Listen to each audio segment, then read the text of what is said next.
Hey guys, this is Ivan with Lumberjack Flooring, and today we're going to be talking about everything you need to know as a homeowner when we come to install your floors. The first thing you should expect is for your flooring, your existing flooring, to be covered in some sort of protective paper. The most common brand you'll see is Ramboard, or you'll see this typical brown paper that you'll find in any big box store.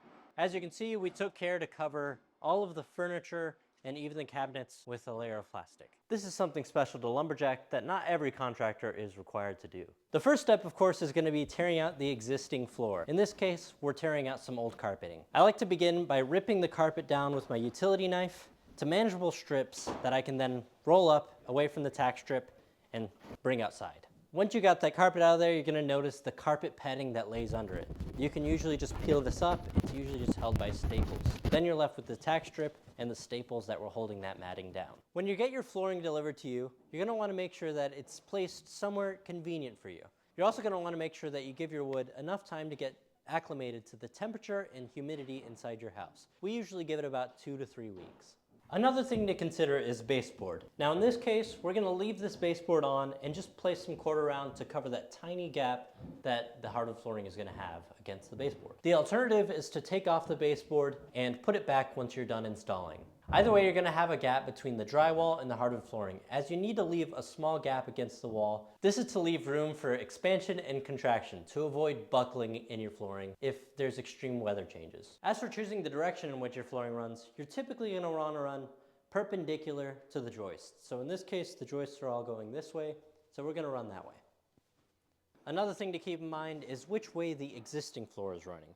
You can see here that the flooring is running this way downstairs, so we're going to run it the same way upstairs.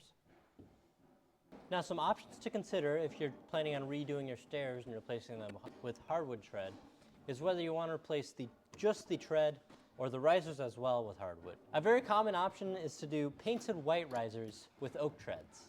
Another thing to consider is whether or not you want flush mount vents installed. These will be vents that are completely flush with the level of the rest of your hardwood flooring. When we remove the old flooring, we're also going to be removing the old vents. Whether or not you get flush mount vents will decide whether or not we keep the old vents. Once you get the carpet ripped up, it's time for us to install. As for the hardwood flooring that we're going to be installing here, it's going to be 3 1/4 white oak, which is an extremely popular and timeless hardwood flooring. Something to keep in mind is that when we're installing, the air guns are extremely loud. So if you don't have ear protection or a quiet place to go to, you may just want to be out of the house for that part of it.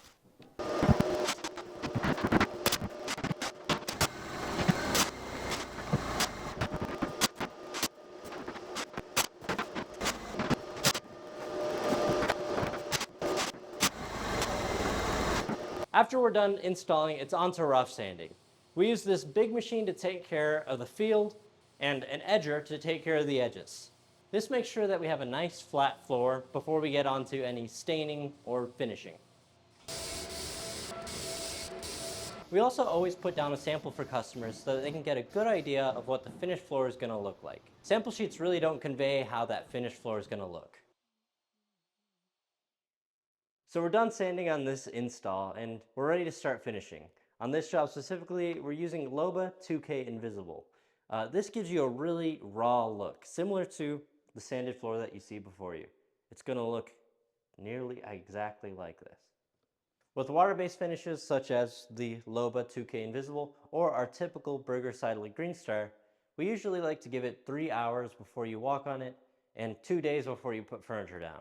Some nice things about water-based finish specifically is that they don't tend to stink up your house, so once you're ready to move in, you don't have to worry about that lingering smell.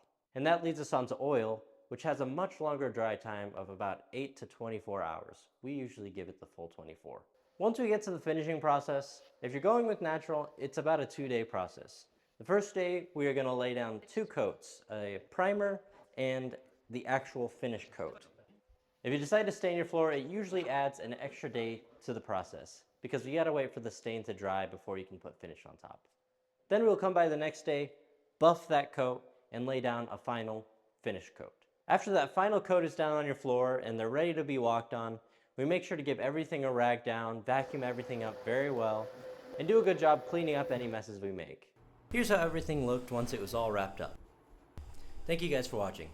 If you enjoyed watching this video, you might like the video popping up on your screen right now.